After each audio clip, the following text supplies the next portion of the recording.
the final episode of the War Room series, guys. We had a look at all the Springbok players that we would pick in a hypothetical lineup should the starting 15 be unavailable. You've made it to the end of the show. We're going to wrap it up and discuss the teams today. I'm Zelim. This is Mark Keohane. Mark, it's been a short but cool trip. It's been an explosive tour. If I look at the numbers, 1 million Facebook reach, 100,000 page views, 35,000 of you have tuned in to watch us on YouTube. We're famous. I don't know if we're famous, We're not quite there yet. But what I did love, 40,000 voted. 40,000 of you voted to tell us the best 15 you think could play against the British and Irish Lions in a third test if the 15 who started the World Cup final aren't available. Yep. 40,000 of you. We love our rugby. That's a packed stadium. Yes, it is. That's something we haven't seen at Loftus for a long, long time. Even before they won the Currie Cup or anywhere else in South Africa. A wonderful effort from everyone, all the followers on SA Rugby magazine and also on Keo, who went in, voted, told us what they felt was the best 15 to start. And interesting enough, Zels, the 15 of the readers differed quite vastly to the 15 you and I chose in the War Room as selectors. Yes, look, of the 15 players in the starting lineup, there were 9 that were the same players, but only 7 of those were chosen in the same positions. So there were some differences, and then obviously 6 players that we didn't pick, they chose. All right, we're going to run you through our team. Yep. And then your team, and obviously just quickly highlight the differences before we wrap it up, knowing that for purposes of this, the 15 guys who started the World Cup final, one of them is retired, and that's Beast, and Stephen Kitsoff then came in for him. The rest were not available. It's the third test, 90,000 at the F&B Stadium. British and Irish Lions at full strength, minus George North, against the Springbok side. We were testing the depth of Springbok rugby. Why have we been so bullish that we're going to take this series 3-0? And I think this answers the question. Some wonderful players here. And if you look, we picked a team. The readers have picked a team that's got 7 changes really to it. So they've picked 2.5 teams we've picked. Right. That, including the starting 15 from the World Cup, that we believe are capable of going out. That's 45, 47 players that we feel are good enough to go out and play the Lions in a 3-test series and win it 3-0. Just to recap our team. I think before we go any further, let's recap the tight 5, because that was the last episode. We haven't told them who was involved. Let's never forget the tight 5. Never forget the fatties. Hey? Never forget the piano movers. Exactly. Because in our context, they are the piano players. They're key. Let's go back to the World Cup final, 32-12 if you missed it.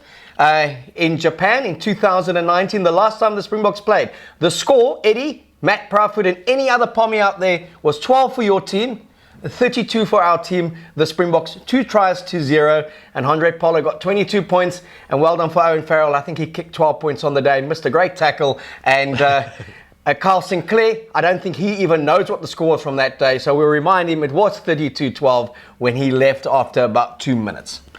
Our War Room tight 5. That's our recap of the 32-12 victory for the Springboks against England.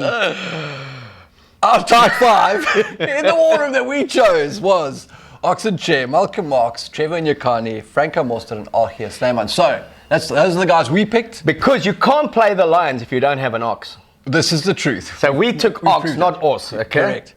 But we were tempted to bring Os back if you look at 1 or 2 of our selections. Yeah, his numbers changed. So the readers logged in and they voted. It was a hell of a close run. I mean, they picked 3 of the guys. We picked Malcolm Marx was 86% unanimous selection for hooker. And then Franco Mostert and Archie Snyman, they agreed with us. Those should be the starting locks. But at prop, there was a big difference. And the number of votes at prop, I spoke about, what is the sort of integrity and do we have connoisseurs watching the show? And the guys really did log in to vote for the tight 5. So that was very promising. And they knew the difference between a loose head and a tight head. They knew the difference between the loose head and the tight head. And they came in heavy on these prop votes. The margin at loose head was a 6% difference between the winner and second place. The winner was Tom du Toit, narrowly edging Ox. And at tight head, they went for Vincent Koch, who beat out Trevor Nyakane by 0.5% of the vote. So well, I can tell you can't go wrong with either one of those two. Right up there is 2 of the best tight heads in the world currently. And they're not even making the starting 15 if you're picking a Frans Malherbe. That is the depth of our front row at the moment. And then you look at loose head, you've got Stephen Kitsoff, I know you believe he's the best lucid in the world. I think he's the best lucid in the world. And I don't care what anyone in Argentina, France, or England may say. We've got that front row. Bongi's scrumming strength. And then in backup in terms of hookers, Malcolm Marx, who would walk any World 15 and probably walk it and loose forward as well. Yeah. And then our locks, Ergier. And Sos. I know that Ergier, everyone loves him. He hasn't played basically since 2019. He's been injured. He's on his way back. I know you're a huge fan of Ergier. I think he's an amazing player. Offers so much in not just in set piece, but general play. I mean, his offloading game, his running game, he's going to be great. And it was nice to see Eben do an interview the other day when he spoke about the quality of locks in South Africa. He spoke about Sos, that's Franco Mostert, just having an engine that runs for 100 minutes, never gets injured. He spoke about Lut, always getting injured, but always back for the big games. Yeah. And he just spoke about the potential of Ergier Snyman as well, and just what a quality lock he is. So our Lucies, the punters differed with us a bit there. Yeah, they did. We went with Marcel Coetzee at open side. They went with Marco van Staden. And we picked the old dog, Willem Alberts, for a recall at number 8. The bone collector. The bone collector himself. Yeah, he was the one selection that they kind of didn't agree with us at all. I think he got .00014. So there's still a chance. Yeah, that was my vote that I put in as well. 2 of the 3 the same. We're thinking that kind of same. Yeah. But for us, it was a like-for-like replacement. Who's the strongest physical specimen outside of a Dwayne Vermeulen? We still said, I felt there was 23 minutes left in the bone collector. That's all he needed was to collect 1 or 2 of those Lion's bones. Yeah, either who's playing 10 or who's playing 12. One of them's going to go down if the bone collector collects you. So pretty similar there as well. Pretty similar in the tight 5. Yep.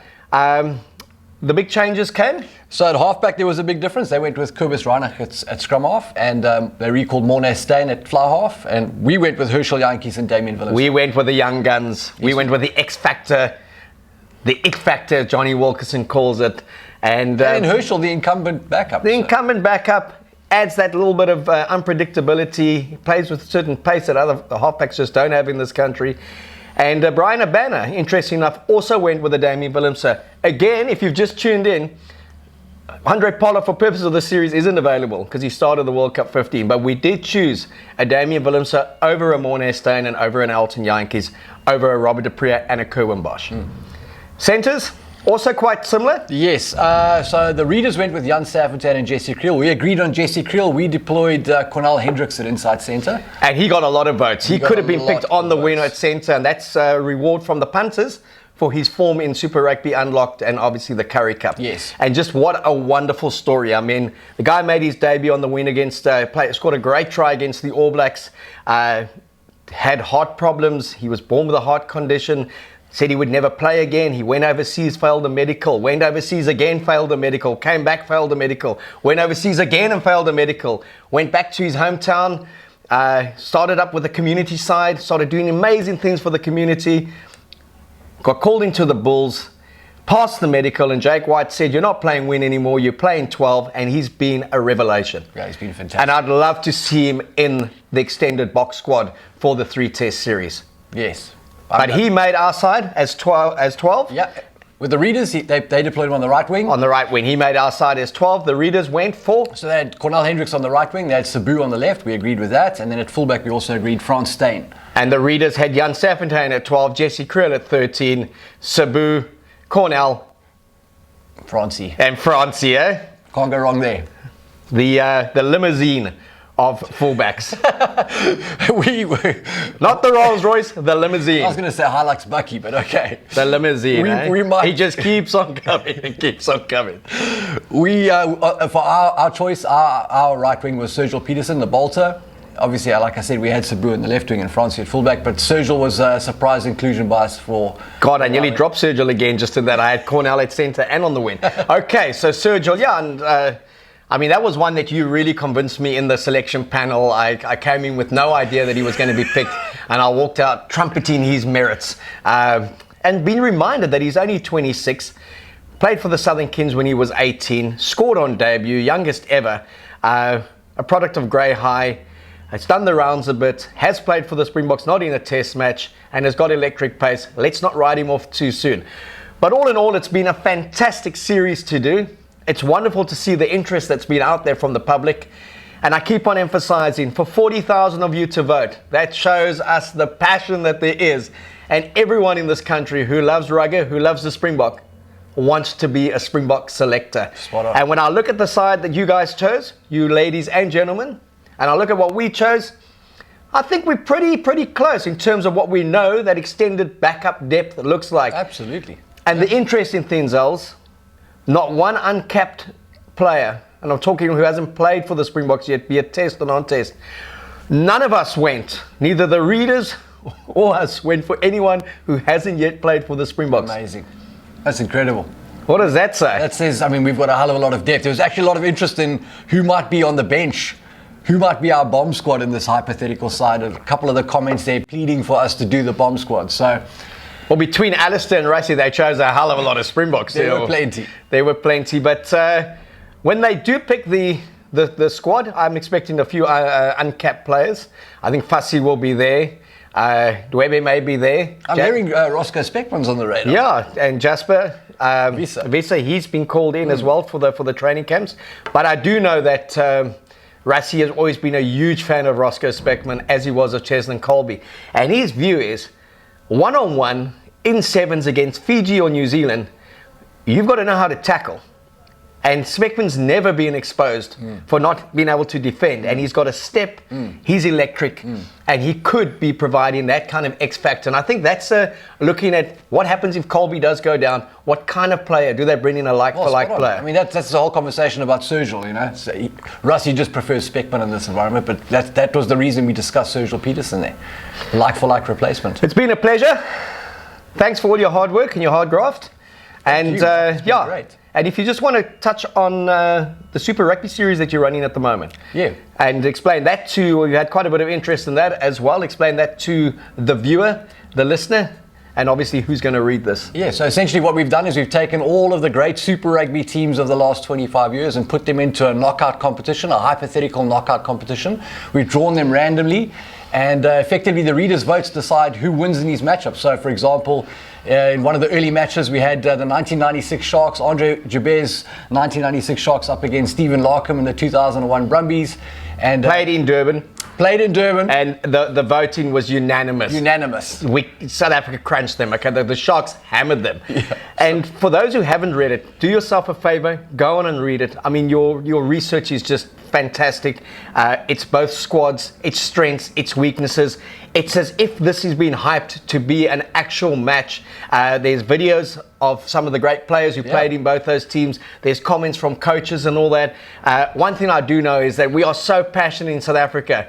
Our worst Super Rugby team cleans up anything from New Zealand or Australia or Argentina. So we know that at the end of the series, it's probably going to be the Bulls who take it. But for purposes of just knowledge, and if you want a history of the last 25 years of Super Rugby history, follow that series. It's the winners plus the next best 8 teams that make up the 32. Am I right in saying that? That's correct, yeah. But a wonderful series, and great work there. We'll be back with the War Room next week, and we're going to be talking some serious stuff. We'll let you know what those topics are closer to the time, but the War Room is here to stay. You guys have voted for it. And it's just a pleasure to chat rugby with you. Yeah, it's been fantastic, Mark. And for the audience, please get onto the SA Rugby social platforms to see who wins the Springbok jerseys that are available. The 2 Springbok jerseys that were up for grabs.